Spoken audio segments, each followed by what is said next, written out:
అందరికీ నమస్కారం అండి. ఈరోజు మనం పిఎం సుందర్రావు గారు రచించిన ఆలంబన అనే ఓ చక్కటి కథను విందాం. ఇక కథలోకి వెళ్దాం. పోవే, 3 ముళ్ళు వేయించుకొని మొగుడు చేయి పట్టుకొని గడప దాటిన తర్వాత పెట్టాబేడా సర్దుకొని వస్తే స్వాగతం పలకటానికి నీ తల్లిదండ్రులు సిగ్గు లజ్జ లేనోళ్లు కాదు, నీ అన్నదమ్ములు వెధవలు కాదు. పోతే మళ్ళీ నా దగ్గరికొచ్చి నా కాళ్ళ మీద పడక తప్పదు, అప్పుడు చెబుతా నీ సంగతి అని తన భర్త అన్న మాటలు పదే పదే చెవిలో మారుమోగసాగాయి. అంతేకాదు, చావైనా బతికైనా భర్త నీడలో ఉండటం మంచిదమ్మా, భర్తనొదిలేసిన దానికి సమాజంలో గౌరవం ఉండదమ్మా. ఎంత ప్రేమగల తల్లిదండ్రులైనా పెళ్లైన తర్వాత భరించటానికి ఇష్టపడరు. కాబట్టి చావో బ్రతుకో భర్త దగ్గర ఉండటం మంచిదమ్మా.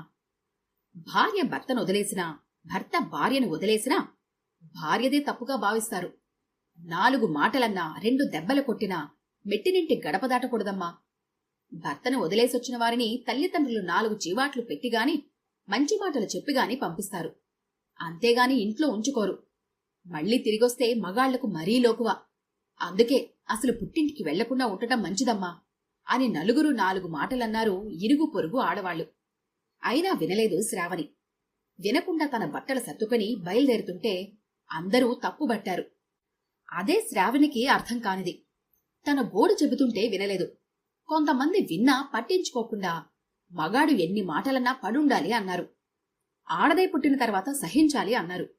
మరీ కొందరైతే భర్తకు అనే హక్కు భార్యకు భరించాల్సిన అవసరం ఉందని తేల్చి చెప్పేశారు. కొంతమంది సీత, సావిత్రి, అనసూయమ్మలను ఆదర్శంగా తీసుకోమని చెప్పారు. అంతేగాని తనను గురించి ఎవరూ జాలిపడలేదు. అదే ఆశ్చర్యం అనిపించింది శ్రావణికి. తన భర్త కిశోర్ను తలుచుకుంటేనే అసహ్యం వేసింది. ఇప్పటిదాకా ఎన్ని మాటలన్నా పడుంది, ఎంత కొట్టినా సహించింది. కాని నిన్న అన్న మాటలు తలుచుకుంటేనే ఒళ్లంతా కంపరం ఎత్తుతుంది. ఆ కోరిక వింటేనే భర్తనేవాడి మీద అసహ్యం వేసింది. అందుకే శ్రావణి పుట్టింటికి బయలుదేరింది. అంతలోనే మరో అనుమానం వచ్చింది. నువ్విక్కడ ఉండటానికి వీల్లేదు, అక్కడే చావు పో అని బయటికి గెంటేస్తే అలా ఎన్నటికీ జరగదని తన మనసుకు సర్ది చెప్పుకుంది. ఇంతలో ఆ ఊరు రావటంతో సూట్ కేసుతో బస్సు దిగి ఇంటికి బయలుదేరింది. అవును, మీ వారు లేకుండా ఒక్కదానివే వస్తున్నావేంటి శ్రావణి? ఇంకా పండగ నెల రోజులుంటే అప్పుడే వచ్చేస్తున్నావు? ఇన్ని రోజులు పుట్టింట్లో తిష్టవేయడానికేనా? నీ వాలకం చూస్తుంటే అలిగి వస్తున్నట్టుంది. అప్పుడే సంసారం సత్తుబండలైందా ఏంటి అని తెలిసిన వారందరూ పలకరిస్తున్నా ఎవరి మాటలకు ఏ సమాధానం చెప్పకుండానే ముఖ కవలికలతో బావున్నారా అంటూ ఇంట్లోకి వచ్చిపడింది శ్రావణి. తల్లి యశోదమ్మ కూతురు చేతిలోని సూట్ కేసును తీసుకుని వరండా గేటు వైపు చూస్తూ ఇద్దరూ కలిసి రాలేదేమ్మా అంటుంటే కళ్ల వెంట నీరు కార్చటం తప్ప ఏం చేయలేకపోయింది. కూతురు ముఖాన్ని గమనించి ఏం జరిగిందోననే ఆశ్చర్యం, భయంతో భర్త వైపు చూసింది. తొందరపడమాకు అన్నట్లు చూసి గోడకోటి తిరిగి నిలబడి ఉన్న శ్రావణి దగ్గరికెళ్లి తలమీద చేయవేసి మెల్లగా నిమిరాడు రాఘవరావు. చల్లని చేతిస్పర్శకు పులకరించిపోయి కళ్లు తుడుచుకొని తండ్రి వైపు తిరిగింది శ్రావణి. ఏంటమ్మా ఒక్కదానివే వచ్చావు అని నెమ్మదిగా అడిగిన తండ్రి మాటలకు శ్రావణి చెప్పిన సమాధానం విని తల్లిదండ్రులిద్దరూ నివ్వెరపోయారు. 2 అడుగులు వేసి మడత కుర్చీలో కూలబడిపోయాడు రాఘవరావు. యశోదమ్మ నోట్లో గుడ్డ కుక్కుకొని శబ్దం రాకుండా ఏడవటం మొదలుపెట్టింది. తల్లిదండ్రుల పరిస్థితిని చూసేసరికి శ్రావణికి మళ్లీ దుఃఖం ప్రారంభమైంది. అదంతా విన్న శంకరం లోపల గదిలో నుంచి వస్తూ, ఆ గొంతు వినగానే అనుకున్నాను ఈ మహాతల్లి ఏదో ఘనకార్యం చేసే వస్తుందని. దేవుడు లాంటి బావగారు దీని ఇంట్లో నుంచి పంపించారంటే ఇదే ఏదో తప్పు చేసుంటుంది అని ఇంటికప్పు అదిరిలా అరుస్తూ కోపంగా చూశాడు శ్రావణి వైపు. ఇంటికి పెద్దవాడవై ఉండి ఓదార్చి నెమ్మదిగా విషయం కనుక్కోవాలిగాని ఇలా అయినా మాట్లాడేది అని కొడుకుని మందలించింది యశోదమ్మ. ఎవరు ఎలా పోతే మీకెందుకండి, చూస్తూ ఊరుకోరు గదా అంది శంకరం భార్య జయంతి. ఆ మాటల్లో శ్రావణి విషయం మాకేం పట్టదనే విషయం స్పష్టంగా గోచరించింది. ట్యూషన్ నుంచి వచ్చిన రమేష్ అక్క శ్రావణిని ఇంట్లో వాతావరణాన్ని చూసి తనకేం పట్టనట్టు చేతిలోని బుక్స్ సరిచేసుకుంటూ తన గదిలోకి వెళ్లిపోయాడు. ఈ సమస్య క్షణాల్లో తేల్చేది కాదని అర్థం చేసుకున్న రాఘవరావు అక్కడ జరిగిన విషయం మనకి తెలియదు, జరిగిన నిజమేంటో తెలుసుకున్న తర్వాత చెయ్యాల్సిందేదో అప్పుడు ఆలోచిద్దాం అనేసరికి అక్కడి నుంచి వెళ్లిపోయారు పెద్ద కొడుకు శంకరం, కోడలు జయంతి. ముందు స్నానం చేసి భోజనం చెయ్యమ్మా, నేను బజారు దాకా వెళ్ళొస్తాను అని ఇంట్లోంచి వీధిలోకి వచ్చాడు. 8 గంటలు కావస్తుండటంతో ఆతృతగా భర్త కిషోర్ కోసం ఎదురుచూస్తూ వాకిట్లోనే నిలబడింది శ్రావణి. కాసేపటికి సందు మలుపులో వీధి లైటు వెలుగులో వస్తూ కనిపించిన కిషోర్ను చూసేసరికి ఆనందం రెట్టింపైంది. కిషోర్ దగ్గరకు రాగానే నవ్వు రూపంలో వెలుబుచ్చింది. శ్రావణి నవ్వు చూసి కిషోర్, ఏంటే ఎవరికోసం వాకిట్లో రెడ్ లైట్ ఏరియాలో సానిదాల్లా నవ్వుతూ నించున్నావు అనేసరికి శ్రావణికి నవనాడులు కృంగిపోయాయి. అంతే, ఒక్క ఉదుటున ఇంట్లోకొచ్చి మంచం మీద పడి భోరున ఏడవసాగింది. సూటిపోటి మాటలు వినడం శ్రావణికి కొత్త కాదు. అది గత 2 నెలలుగా అనుభవిస్తూనే ఉంది. కాని ఈ రోజన్న మాటలు తన గుండెను శూలాలై చీల్చుతుంటే తల మంచం పట్టకేసి కొట్టుకుని ఏడవసాగింది. ముందు గదిలో కూర్చుని, టీ తీసుకురావే అని కేక పెట్టాడు. అది విని ఇవ్వటానికి మనస్కరించకపోయినా, ఇవ్వకపోతే ఇంకెలాంటి మాటలు వినాల్సొస్తుందోనని వెంటనే లేచి వంటగదికెళ్లి టీ కప్పుతో హాల్లోకొచ్చి, తీసుకోండి అంది. కళ్ళు కనిపించటం లేదా? కళ్ళు నెత్తికెక్కాయా? యువతల ఓ మనిషి ఉన్నాడనే విషయం తేలియటం లేదా? వారికివ్వాలని జ్ఞానం లేదా? అలా గుడ్లప్పగించి చూడకుండా ఇంకో టీ తీసుకురా అని కోపంగా అనేసరికి కిక్కురు మనకుండా వంటగదిలోకెళ్లి క్షణంలో మరో కప్పు తీసుకొచ్చి ఇచ్చింది. దుఃఖాన్ని, వస్తున్న ఆవేశాన్ని లోపలే అణుచుకుంది. లేకుంటే పరాయివారి ముందు తను ఇంకా పరాభవం కాక తప్పదని. శ్రావణి దుఃఖాన్ని, ముఖాన్ని గమనించి, ఏంటి కిషోర్, దేవతలా ఉన్న ఇలాంటి ఇల్లాల్ని పట్టుకొని అంతంత మాటలనడం ఏం బాలేదు అన్నాడు ఆ మిత్రుడు.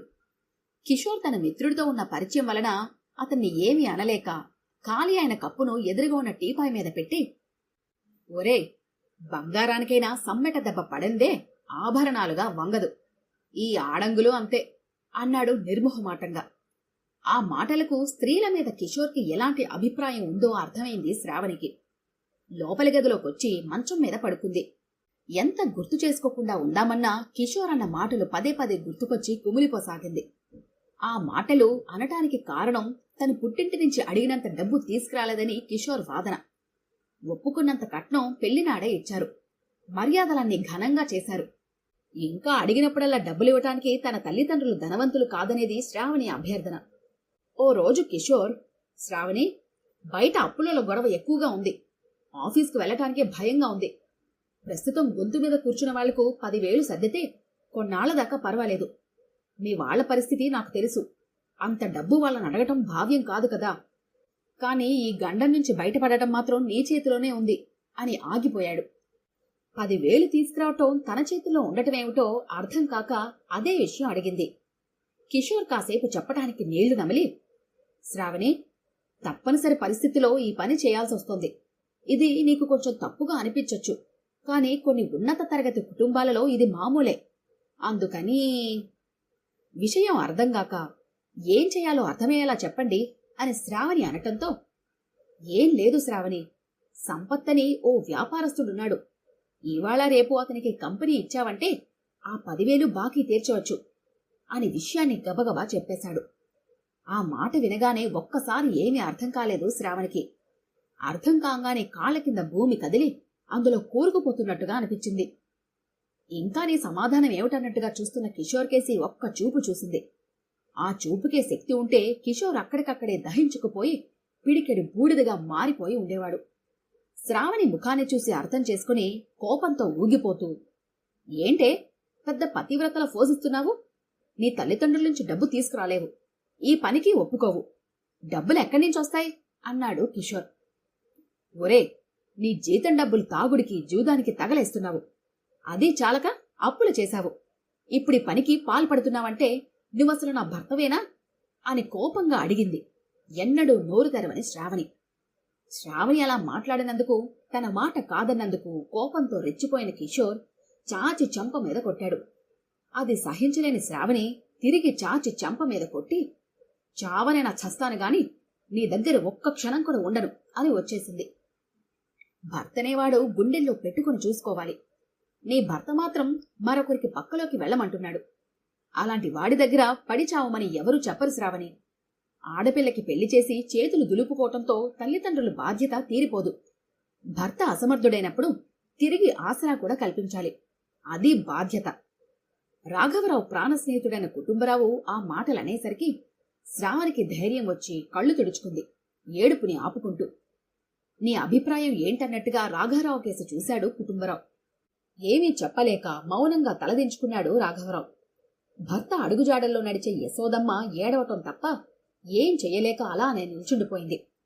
పరిస్థితిని, రేపటి స్థితిని అర్థం చేసుకున్న శంకరం, పెళ్లి చేసి మెట్టినింటికి పంపించిన పిల్ల తిరిగొస్తే నయానో భయానో చెప్పి పంపించాలి గాని ఇంట్లో పెట్టుకోకూడదు. అలా చేస్తే ఆయనేం తండ్రి, వాడేమన్నా అని నలుగురు నానా మాటలు అంటారు. రేపు వెళ్లి శ్రావణిని వదిలిపెట్టిరండి. తండ్రికి ఆజ్ఞ ఇచ్చి శ్రావణి వైపు ఈ దరిద్రం ఎప్పుడు వదులుతుందో అన్నట్టు చూసి బయటకు వెళ్లిపోయాడు. చిన్న కొడుకు రమేష్ కూడా అదే అభిప్రాయాన్ని వ్యక్తం చేశాడు. కన్నవారు, తోడబుట్టినవారు చూపిన నిర్లక్ష్యానికి శ్రావణికి నోటి వెంట మాట రాకుండా కళ్ల నుండి నీరు ఉబకసాగింది. రాఘవరావు ఆలోచనలో పడ్డాడు. కాసేపు మౌనం అక్కడ రాజ్యం ఏలింది. ఆ మౌనాన్ని చీలుస్తూ, ఏంట్రా అన్నాడు కుటుంబరావు. ఒరే, కొడుకులు రెక్కలొచ్చి అమెరికా వెళ్లిపోయినా వచ్చే పెన్షన్ డబ్బులతో హాయిగా బతుకుతున్న నీలాంటి పరిస్థితి కాదురా నాది.